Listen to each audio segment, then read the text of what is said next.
Good afternoon, everybody. Welcome to the Faenza Prize talk. Today we have the pleasure to have Ranti Tjan in conversation with the 5 artists selected to the 61st edition of the Faenza Prize. Ranti, as you know, is the director of the European Ceramic World Center in the Netherlands, and he is a very authentic expert of ceramic art, and not only. Okay, and I am leaving you the stage for for starting this conversation with the selected artists. So thank you very much, Ranti. Thank you, Claudia, and it's really great to be in the show and to do this talk together with 4 artists. We have one 5th artist from China, but we cannot reach her and cannot get her in this talk. But it's great that we have today Tetsuya Tanaka, Priyanka, Sharma, Lena, Kaapke, and Christina Rutar. And I'm quite curious to see and to hear what we're going to discuss. I hope that everyone who's watching, because I know people are watching from all over the world, from Japan, from Indonesia, from India, from China maybe, from America, from Europe. Please share this conversation, because it's good to share our knowledge and our interest in contemporary ceramics. Today, we would like to start with Priyanka. After Priyanka, it will be Tetsuya, then Kristina.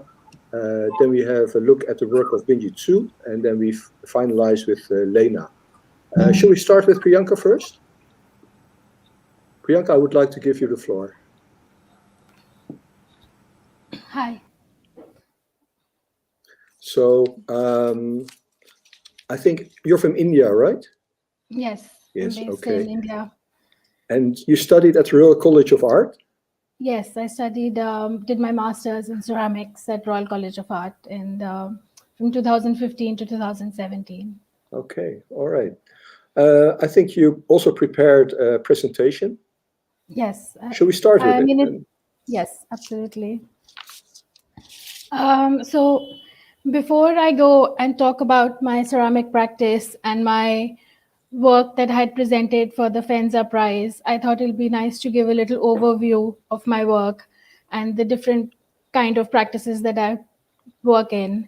Mm-hmm. And this region is, this image is from a marble quarry in Rajasthan, and this region is really important for my work and really resonates with me because of my interest in geology, of landscape, and how materials are formed in the earth. I mean, I showed this as the first image because this was the first time that I got really intrigued by how materials are formed, and it was my almost a gateway into working with different materials. This also is a quarry which in a way manifests and shows so much about the Earth's landscape and how it is formed, because you see the Earth sliced and you see the many layers. At the same time, it is also the effect of man on an industry on landscape. So it almost is like a microcosm of geology processes as well as industrial intervention. And in a way, this image compresses a lot of the themes that I think about in my work. And I have a studio practice in this region. I have been based here for 3 years, and I co-founded the studio called Studio Raw Material. And we work with a lot of marble waste and marble dust and different marble offcuts. Next slide, please. A lot of work that we make in this region is in our studio practice. We work a lot with offcuts of marble, which we find in different shapes and sizes. And a lot of the forms that we make are dictated by these shapes and colors that we find. And instead of I did my bachelor's as a product designer. And instead of doing a very formal way of designing and prototyping, we work very instinctively in this practice where we create these studies almost like assemblages and stacking different offcuts or different forms that we have created, which kind of lead into the final pieces that we create. So we work in a very small scale and do very small additions of pieces, which could are sculpture, but they also function in objects or furniture. Next slide, Priyanka, can I please. ask, how Yeah, hard is it to work with marble? very hard. And a lot of the work, a lot of the work that I do, especially the larger pieces, I have a small team now, which we have built over the last 3 years, and we obviously use their help. And I was really fascinated by this intensity of living in this really, surrounded by this really amazing material. And it's like a really small town, and all the industry that's there is marble, and all the landscape, the quarry image I showed, it's 10 minutes from my studio. So we work in a very intensive way where all the pieces are made completely with marble, and we use traditional vernacular techniques of joinery to make these pieces. So it is very hard, and a lot of the work, I have a team, and we also get a lot of experts to make certain pieces when we want to. But a lot of the smaller works we make ourselves. The studies I showed in the last um, image. So this is one of like how those studies would translate into a finished object. And most of the marble that we use is from around 100-kilometer region. And a really big part of our practice is finding this marble. Like we go around the area, drive around, and look for offcuts. And we've almost created an archive of the material or a material library of this region for our work. Next slide, please. This is some of the new work that I've been making, especially in the lockdown, where I've been using a lot of found offcut pieces as is and contrasting it with more finished forms to just exaggerate the role of how I find this piece and how we kind of process them. And marble has really inherent qualities of it. It's translucent, it gives out light. And so it's a very small practice, but it looks at using this material and using marble offcuts and waste in many different ways. The lamp that you show here, it looks hollow, right? Yes, it's completely hollow, and there's a tube which goes through it, so that creates a halo almost. And it means that you can make it hollow.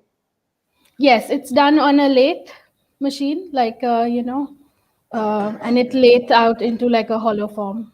All right. Okay. Yeah. The image on the right is an example of how we would find these offcuts. And the image of the left is like we were really lucky to work on a project where we used waste marble and marble dust to create an entire building and a studio practice. And I co-founded this practice with my friend who was an architect. So it's a very collaborative process because we use techniques from the object making and the furniture making into the architecture, and the vernacular practices from the architecture into the other works. Next slide, please. This is another image of the space, and we are based in the middle of nowhere. So it's really nice for us to have a space because we invite a lot of friends to collaborate with us, and or people who are interested in this material and who want to work with us. Because we're really in the middle of nowhere. The closest big town is 2.5 hours away. So it's really nice to have this. And I think a really important aspect of building this space was to use a methodology at a different scale and how it translates into like architecture. Next slide, please. This is another I find this landscape so fascinating. This is 40 minutes from my studio, and it's Asia's largest salt lake. And they create these salt pans in the periphery of the lake where they borrow the water from the lake. And as a part of everyday practice to separate the salt that is crystallized from water, they create these mounds. And for me, it's almost like an art installation, but it's like an everyday practice of a craftsman who works with salt. And even if you look at the color, how these microorganisms that live in this really salty water, give this really like almost surreal color to this whole landscape.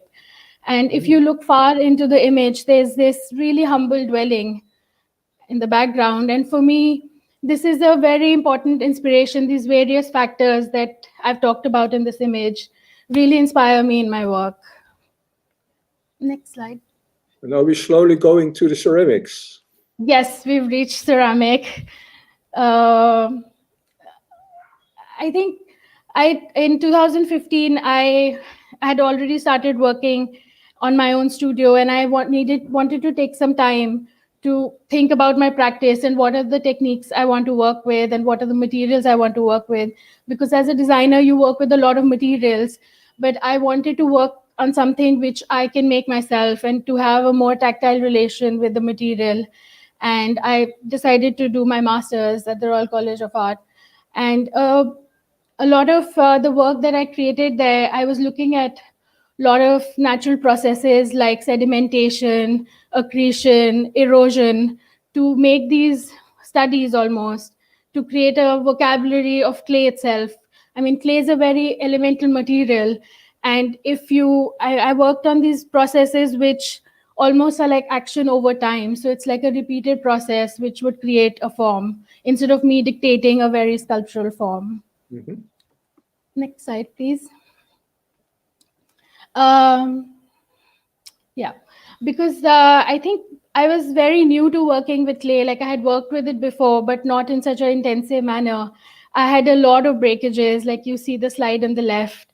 I mean, all my pieces would shatter and break, and it almost created this materiality of a breakage, like what it means for things to break and how things can grow from it. And some of these studies, the accretion that studies, it's like a process, how coral is formed or how stalactites are formed. It almost starts with cracks in the clay, and it eventually grows into these really, into these textures that are created. Next slide, please. This is one of the first finished works that I had made, and it's. I mean, I was really fascinated with how the forms that were derived from a lot of these breakages and how I tried to enhance those in these works. And at the same time, this piece looks like a topographical map of a landscape, but at the same time, if you look in, it could be a cell structure. So I really like the idea of playing with the macro and micro. How large are these approximately? I mean, the central piece would be around 40 centimeters by 35 centimeters. Okay. And around, I mean, under 70, 80 centimeters. Yep. Next slide, please. Uh-huh. This is the piece. Sorry. I'm seeing two worlds coming together now. Yes. So this is really a way in which how two of my practices collide and mix. And it's also the idea of working as an artist and working as a designer and how they create, like how you make a functional object or a non-functional object. And a large part of this, the textures that I was creating, like I didn't want them to just look like crystalline rock that one would find. So I started exaggerating them by making these angles and these forms which are man-made. They are not from nature, but they have this really organic texture, and they reference landforms, but they're clearly not made. And I like the idea also of kind of enhancing the fault lines in the clay with these marble forms. Next slide, please. So this is a detail of the earlier piece. And I wanted to talk a little about the technique in this technique, I just layer many layers of slip over weeks and months till the time it reaches almost like a breaking point when it cannot hold any longer and it will fall apart. And at that point, I would just dry these pieces and fire them. Mhm. Next slide, please. I mean, these entire series of work another land, because in my mind, they're almost like creating a landscape of my own, a landscape of forms, a landscape of materials and textures that I'm interested in. Next slide, please. I mean, I really like the idea of mounting these pieces on marble legs almost, or plinths, because I didn't want to show them in a very formalized plinth sort of a way. And I wanted these pieces, these supports almost, to become a part of the object. And it's also a little bit about my practice, like this of, is it a functional object or is it a Mhm. Mhm. non-functional object, and this dialogue between the two. And I mean, this little space in between where I kind of like to make my work.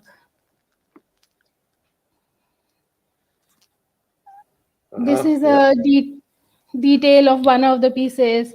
And I also explored a lot in how I could use oxides, which transform the piece and almost crystallizes them in time. And because these pieces are so time consuming, I think it was really nice to see how even firing them in the kiln almost materialized the time, and it kind of left it at that one static place that I had created them. Next slide.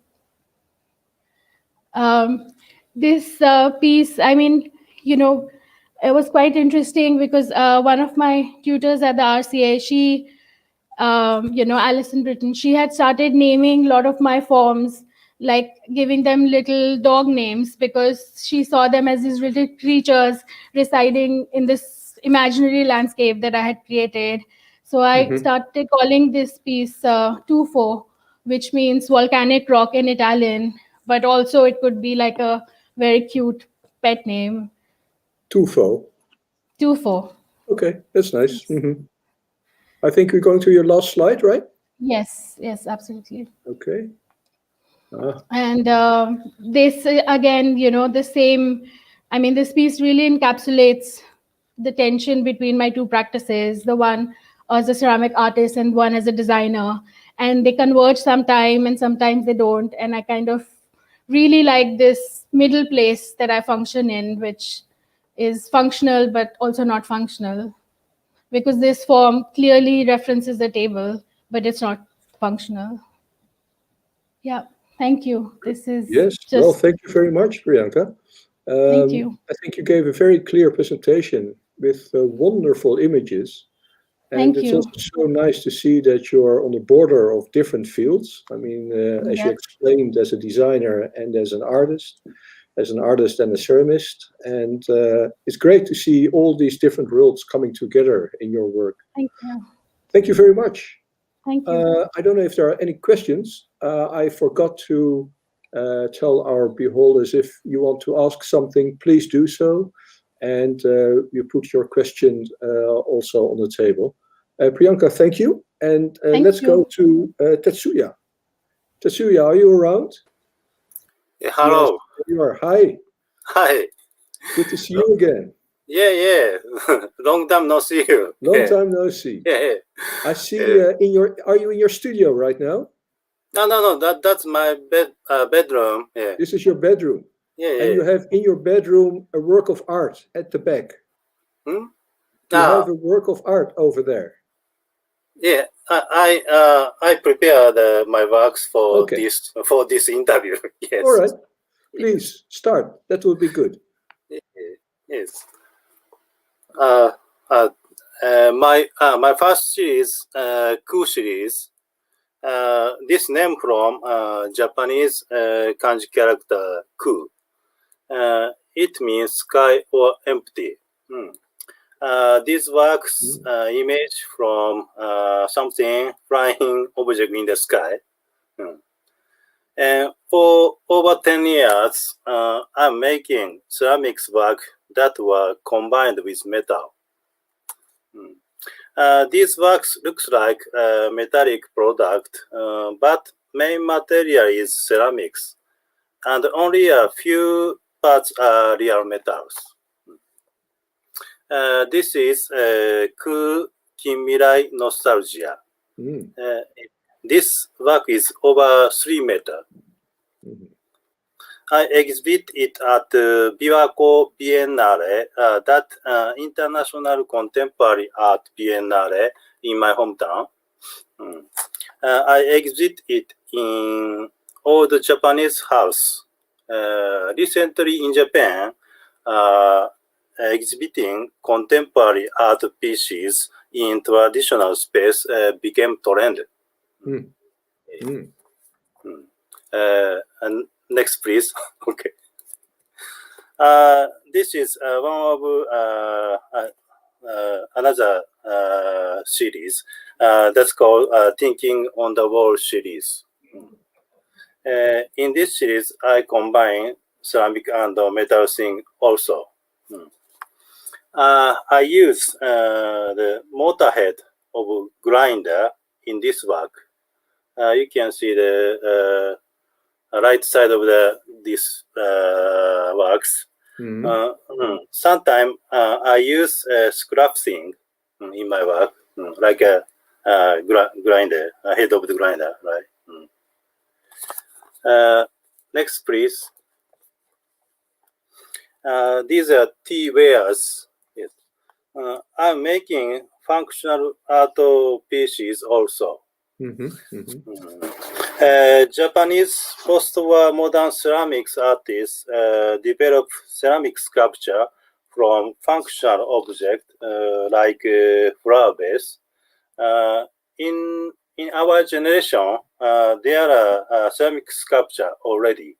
And sometimes I put a sculpture element back into functional object like these. Yeah. And, that's so metallic and mechanical elements I put into the functional object. It looks very modern. Yeah, thank you. Next, please. I am trying approach to contemporary art from ceramic art. We as a potter make vessels. I'm making vessel for invisible or things without shape and volume. For example, vessel for sound, vessel for times, vessel for lights or rays. This picture is kagayaki. That means vessel of light. Yeah. I kagayaki body by shigaraki translucent clay. This clay has been developed at the Industrial Research Center of Shiga Prefecture in 2009. I using the new material for my works. Yes. And I illuminated these works with LED lights from inside. Next, please. Ranti, you know this table. Yes, yeah. Yes. I made this table in EKWC in your place in 2018. I sent my Shigaraki translucent clay to EKWC, and I combined it with EKWC's glowing glaze. I brought back this glaze from EKWC. I had now your glaze, and I would like to make a new series by this combination in near future. Next, please. This is Kagayaki also. You can see that behind me, right? Yes, that's right. Yeah. I made for Faenza Prize this time. Yes, I imaged katana sword in this bag. What is katana? katana, a samurai sword, you know. Samurai sword, right. Sword. Yes. Sword of a samurai, right. Yes. Mm. Next, please. This is hibiki. That means vessel for sounds. This wax is 5 meters long. I made this I made this piece in Shigaraki Ceramic Culture Park, 2019. Hibiki means vessel for sound. If make sound or say something into hibiki, my works, you can hear echo from hibiki. You can talk someone with a little voice between the two end of hibiki also. I edit concept as a communication between work and visitor.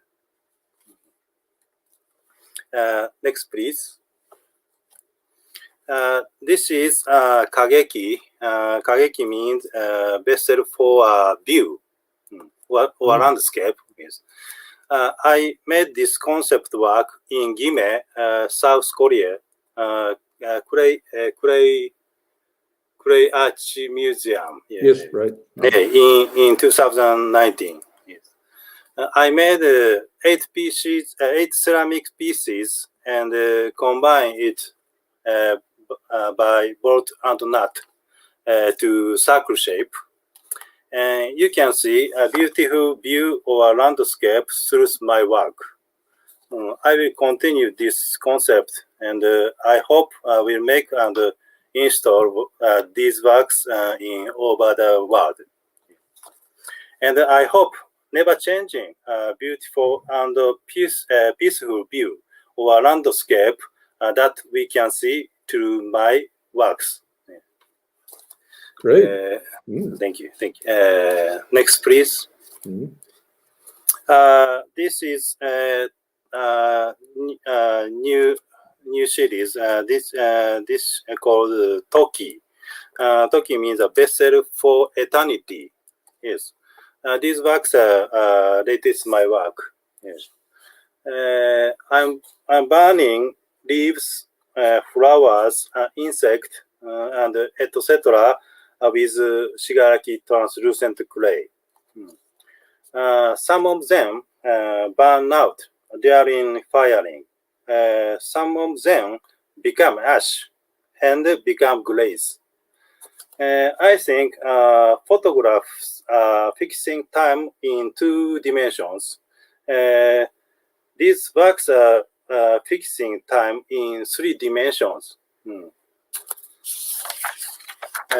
I'm making eternal thing from ephemeral things by casting to translucent clay. Ceramic does not decay.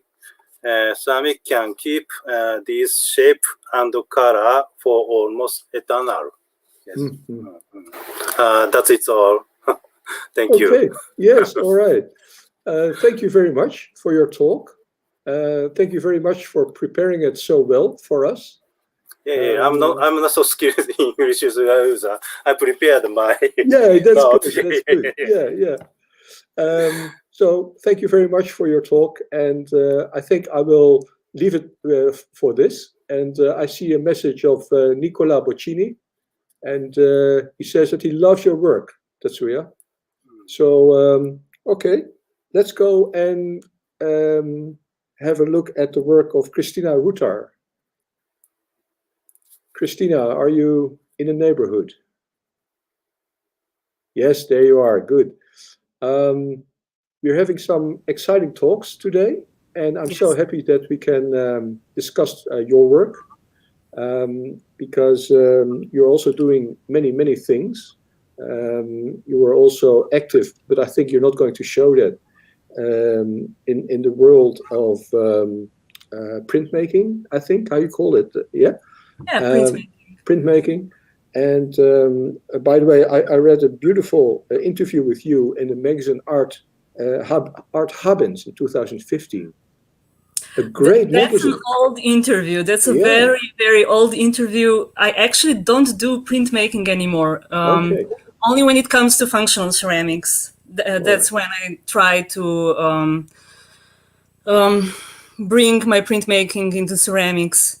But actually, with 2015, I started working at the Academy of Fine Arts and Design in Ljubljana. Mm-hmm. I'm an assistant professor there, and I teach ceramics. And since then, I've been only in ceramics. Okay. But I do hope that someday I'll go back to printmaking just to mix things up. But 2015 was a great period, really focusing on printmaking. And actually, I see a lot of similarities between printmaking and ceramics, at least the way I work with the medium. All right. It's Okay. very similar, so yeah. Let's surprise our viewers with the works that you make right now. Okay, thank you. So first of all, I would like to thank the whole Premio Faenza team for organizing this event. And as I said, I work as an assistant professor at the Academy of Fine Arts and Design at the University of Ljubljana. So I live here in Ljubljana and work here in Ljubljana, Slovenia. So when it comes to ceramics, I am most passionate about the wheel throwing technique, which I question. I question its traditional use and the limited view people have on the wheel throwing. It is mostly understood as a tool to create functional ceramics.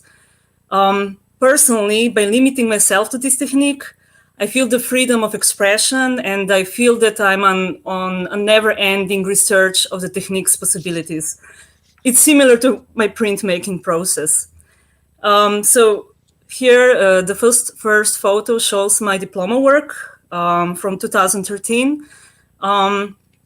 This was my first attempt of researching the possibilities of manipulating wheel-thrown forms, researching the rhythm, repetition, positive and negative space.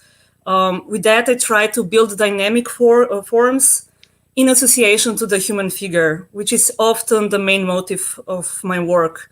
But I always abstract it to the extreme, so I don't consider myself a figurative artist. Next slide, please. So I internalized and personalized the wheel throwing expression. It kind of became my aesthetic language. And it started to happen that I often dream the sculptures, which are sooner or later materialized within this wheel-thrown aesthetic language. For example, Alma Mater,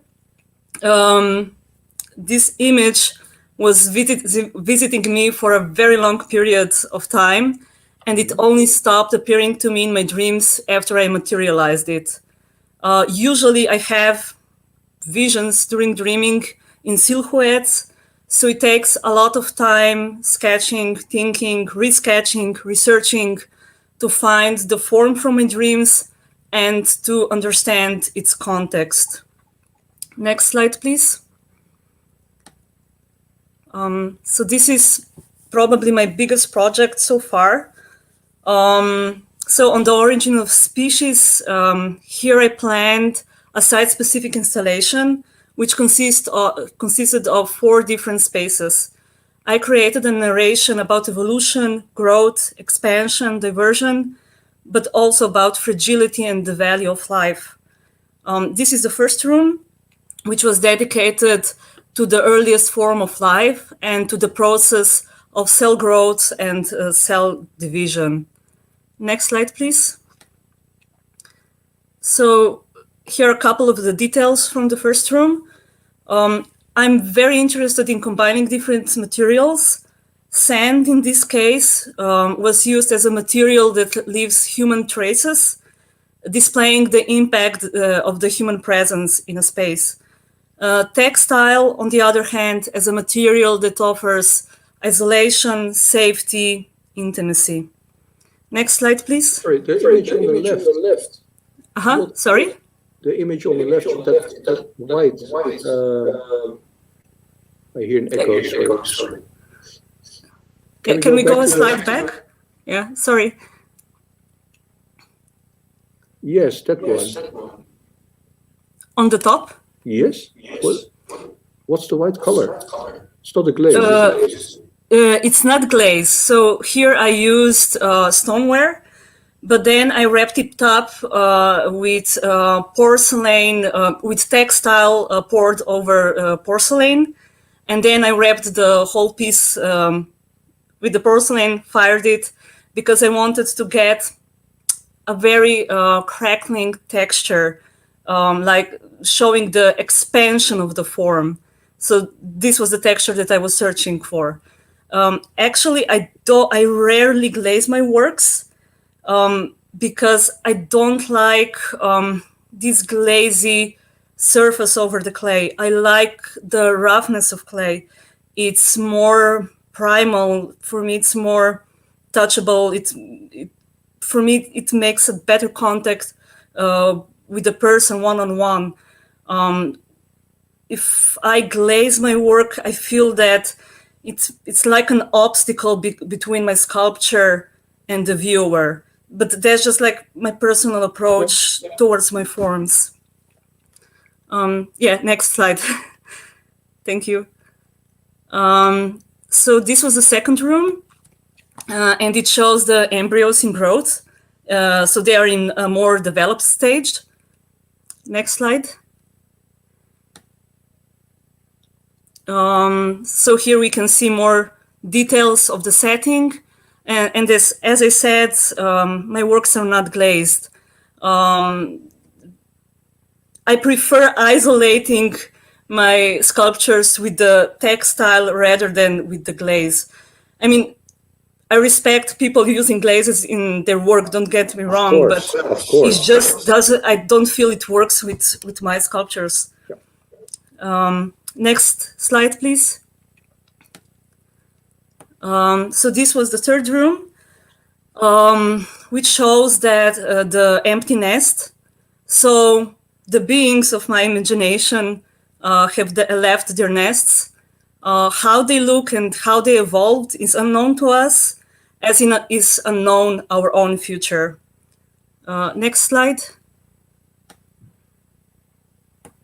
So here we can see one of the details from the third room with some porcelain shreds and textile hanging from the ceiling. Next slide. So this is the fourth and the final room. This room was dedicated to the fragility of life, fragility of nature, and to the value of the animal and human life. For me, broken ceramics is simply one of the many forms clay and ceramics can have. I feel a lot of ceramicists try to perfect their technique and trying to avoid cracks or ceramics being broken. Personally, I see it as a fundamental characteristics of ceramics, so that ceramics breaks. And I feel that it empowers the material and it gives it a very specific language and expression. Some of the sculptures were broken on site, so the left two images. So I prepared the sculptures and just broke them at the setting. On the right, we can see other shreds of my older works. So this is just a detail of the room. The area was quite larger. And I broke them for the exhibition. So it was like something like 10 years of my work. I just broke the sculptures. But I felt that I gave them a new life, a new purpose, a new form and intention. It must give a great feeling to break your own work. It was fantastic. It was a little bit emotional at times, but it was actually quite liberating. And I do have some ideas in mind and projects working with breaking ceramics and shreds in the future. But I just need to get there. It's close, but not ready yet. Okay. Next slide, please. So this is my self-portrait. The forms are, in my opinion, imitating spiders. which are one of my common motives in my work recently. They have been following me since my residency in Indonesia, which was during the 3rd Jakarta Ceramics Biennale in 2014. So yeah, since they keep visiting me in my dreams, and they are currently taking over my aesthetic expression. When I dream, I understand the process of dreaming the forms as a way of communicating with my subconsciousness. And it takes time for me to fully understand the reappearing images. And I feel as if a chapter is finished only when the project is realized and materialized. Next slide, please. So this is my work Adagio, which was also selected for Premio Faenza. What was said before also applies to this work, which is very personal and speaks about dichotomous relationships, about nourishment versus captivity, caring, obstructing. And this topic of dichotomy has been in the focus of my artistic research for the past 2 or 3 years. Next slide, please. In my work, the response of experiencing the surroundings, the society, is mirrored in the relationship that is created between an object and the subject. So it is within this that I am exploring the interrelation of freedom and captivity, presentness and absentness, shelter and exposure. At the same time, I bring awareness to the fragility of social structures and relationships in contemporary society. Next slide, please.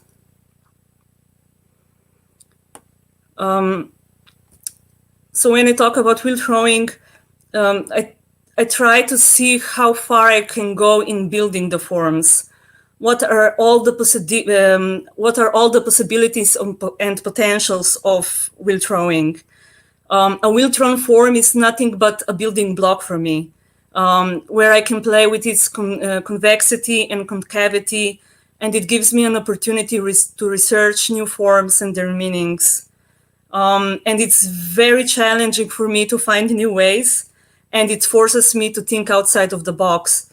But limiting myself to this only one technique is just extremely liberating for me, and I really enjoy this process because I just need to find new ways all the time, and it's a playground for me.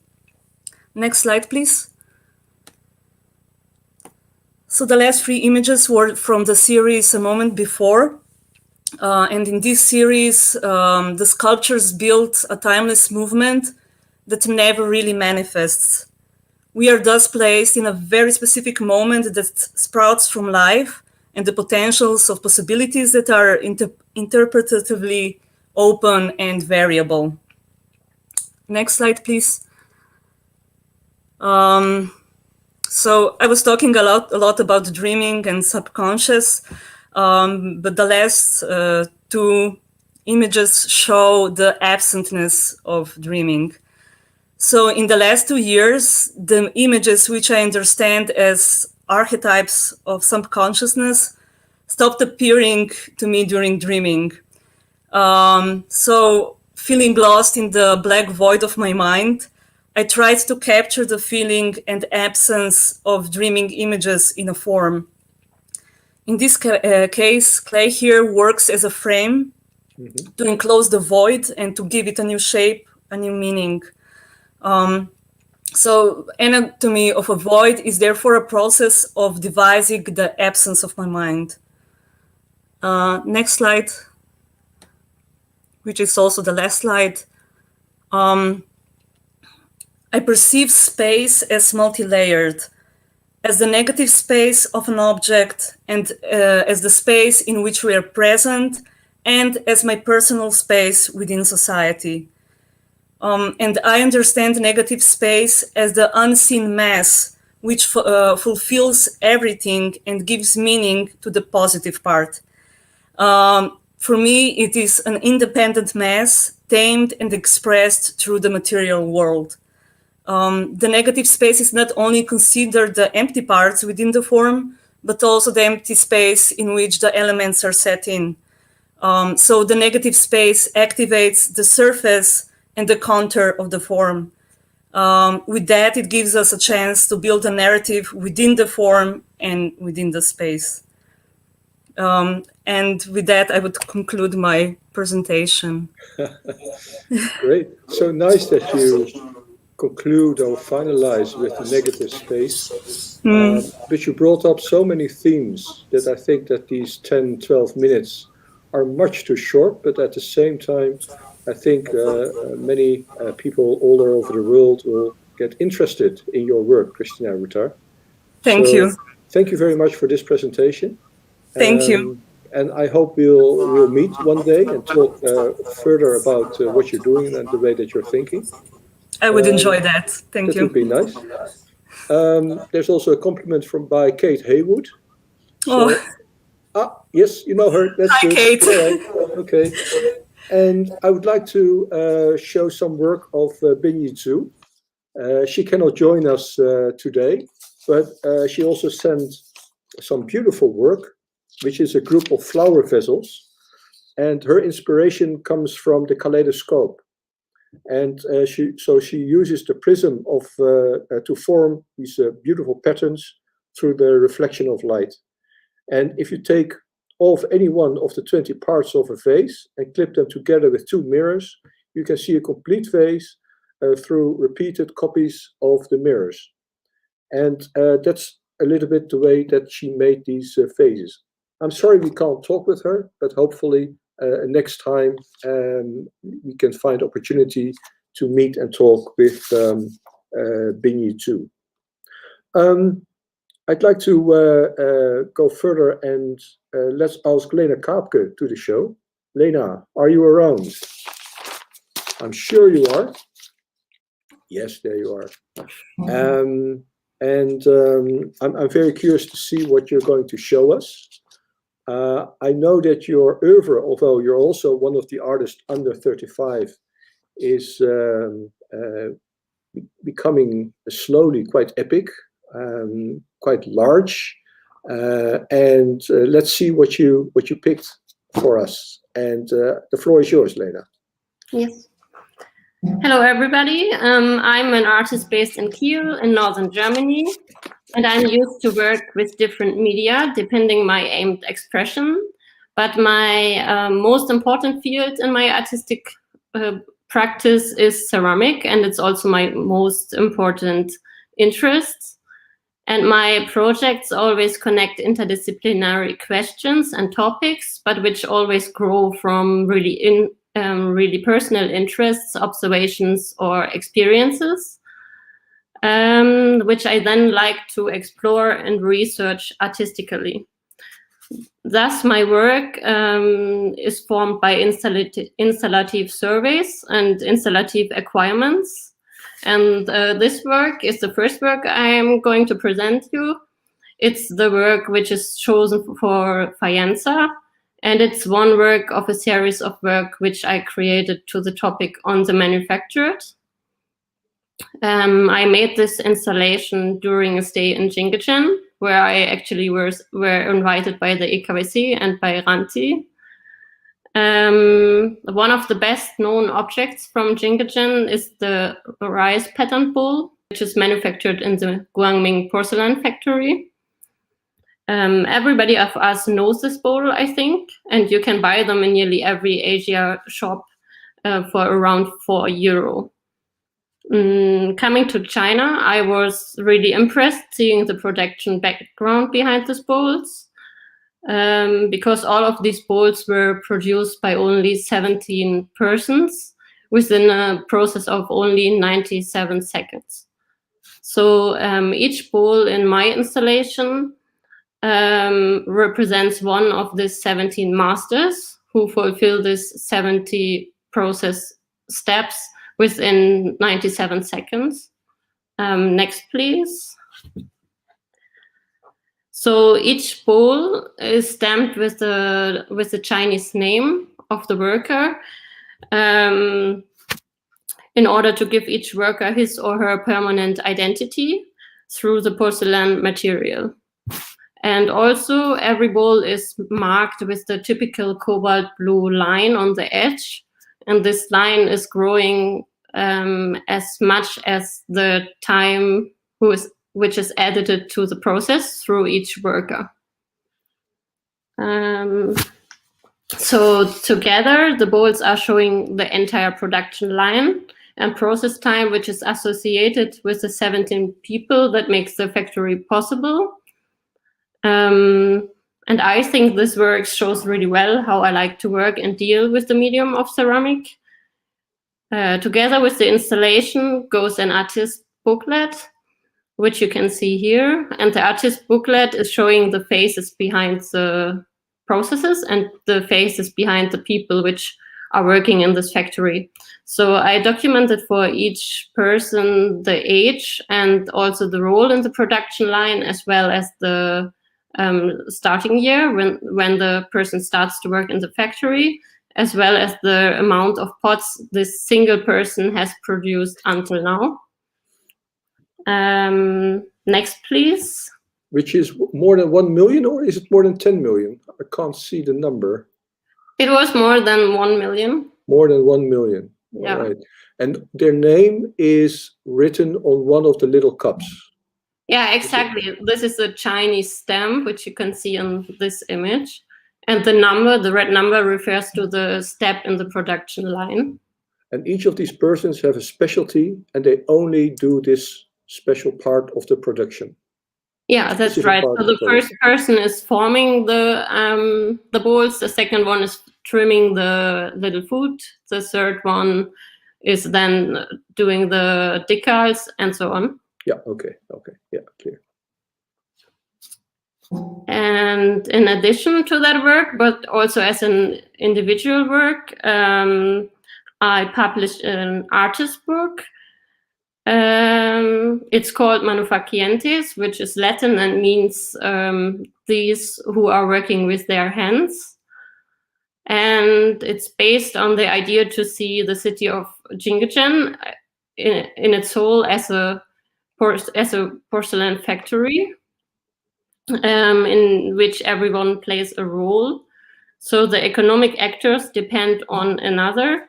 And for example, the solo self-employed transporter carries the molded and glazed vessels to a public kiln. Then the kiln master fires the vessels. And then, for example, a packaging supplier supplies the manufacturer packaging material and so on. Next, please. And I, as a visitor with an European perspective, was really fascinated by the variety of specialized skills which you could see, but also in the same time I was irritated by the uniformity of the products resulting from this structure. And I think everybody knows the products coming from Jinggachen, but nobody knows the people behind these processes. They are more or less nameless. And when I coming to China, was suspecting factories, but in fact you find countless people who manage this mass production in really small, organized and really, really small businesses. And I documented the suppliers of the ceramic industry in Jinggachen to make them no longer unseen. And I ordered them like you would visit them as a ceramic artist when you would like to realize a ceramic project. So basically they are ordered like the ceramic processes. Next, please. So this is the artist booklet shown as an installation. Next, please. This is another work of me. It's called Red 1. And I made a 3 years research project about the color red in the ceramic technologies. And in this installation, I used the scientific investigation from my research project to, or as a material to create my artwork. And it's a kind of my artistic research report. And the installation shows the spectrum of red surfaces, which I found within 3 years. So it's 7,000 different shades of red. And each number is made out of porcelain, and it's handwritten and fired with a specific ceramic red surface. You have a detail? Yeah, in the next slide. This is a little bit closer, and it's a second work, which goes together with the red one work. And this work is showing all the recipes which didn't turn out to be red. So kind of it shows what would have been a mistake in the scientific research. And it shows for me even more clearly how ceramic color works, because due to the complexity of the process, colors can come out really differently. Yeah, next please. Also here you can see that some numbers are more often repeated in my installation. That's also because the ceramic color can be different by different circumstances, as the firing curve or the firing atmosphere or the way you are applying them. So number 225 and the other 225 has the same recipe. Yeah. But they're fired in a different way, which means that the color will be completely different. Yeah, that's right. Okay. Yeah, yeah. So one number always shows the variation of one recipe. Yeah, yeah, all right. Okay. Yeah.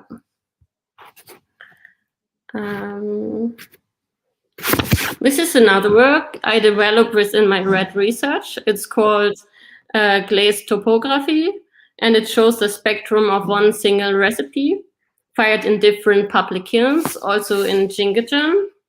And the result is a kind of color map resulting from chemical reactions, making the different kiln atmospheres visible through color. Yeah. Next one. Next to the installation, I also make smaller editions. This is one example. And this is only one recipe again, but fired in only one kiln at the same time, but in different spots in the kiln. Next, please. This is one of my favorite works because it's so much connected to me as a person. And this has been my master degree piece. And in this work, I asked myself if it's possible to find a representation for my image of nature, which would also work in different spaces. Next, please. The work is called Knowledge from Outside, a tale in metamorphosis. And for that work, I was outside in the nature and collected different relicts from the living nature, which I thought would be beautiful. And I turned a presentation plate for each of the objects. Next, please. And all of these presentation plates are labeled with a label, and the label contains all kind of cultural systems which we use to identify nature. So, for example, there's written the Latin scientific name, the Norwegian name, the location where I found the finding, and the date when I found it. Also, it's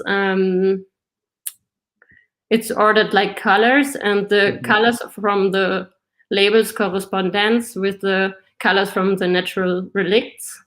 Okay. And thus the object plates preserve in the labels the memories of the collected, not permanent natural relicts, and make them indefinitely permanent through the material of porcelain. Okay, Lena, we slowly want to wrap it up. You gave already great insight in your works. I think this is one of your last slides, right? Yeah, So- there's coming one more work, but I can leave it. Yeah, okay, just leave it like this, because I think you as well made us, I hope so, our viewers curious to see more in detail what you're doing. Thank you very much for sending me the book, because it is really a beautiful book. It's not really a catalog, it is, I think, an artwork in itself. Yeah, it's also meant to be. Yeah, it gives a great insight, I think, also in the way that you look at the world. So thank you very much for this presentation. And let's see if we can go back to our complete group with Priyanka, Tetsuya, Kristina, and of course Claudia. Yes, there you are, Claudia. Just before we going to finish, there's also one question from Kate Haywood, and she asked a question for Kristina. Claudia, is it okay if we address this question? Yes, yes. Yeah. Because she'd like to, she asked you, Kristina, if the experience of teaching influenced the development of your work, because you're also teaching right now. Mm-hmm. Yeah, that's true. I wouldn't say directly, but as a person, when you're dealing with lots of different students who have different interests, and they always challenge you, ceramics wise, personally wise, and I would say that I grow because of them as a ceramicist, because I always need to make research and I need to keep up with them. And I would say that because of them, I learn more from them that maybe they do from me, probably. So, but I wouldn't say that they influence my personal work. More like the whole view as I have on ceramics. Well, that's a very clear answer. Thank you for this. I'm still hearing myself with an echo, so I'd like to go back to Claudia and I'd like to say thank you to Lena, Priyanka, Tetsuya, and Kristina. Claudia, Yes. please. Yeah. Yes, I think we had a very interesting conversation today with very different position, very different artists, beautiful installation. So thank you very much for your presentation, because it was a way to go inside your work, and we have a look at the idea of fragments and surfaces, high technology materials, new possibility of expression of the will-thrown, the materiality of clay, and of course the focus on the production means as an ethic way of respect of the people who are working. And I really appreciate this part, especially for the anthropology that it is behind. So thank you all. Because as you know, there are many people watching us, and it's good that you can introduce your work for the community of artists. Next Thursday, there will be Irene Biolchini, our guest curator of MIC, and she will introduce Ivan Brikic-Walter, Jovana Kavorovic, Lorenzo Cianchi, Christine Yiting Wang, and David Zinda. So forgive me for the bad pronunciation, but I hope that you will follow us also next Thursday. So thank you all and enjoy this evening. Bye. Thank you. Bye. Thank you. Thank you. Bye. Bye.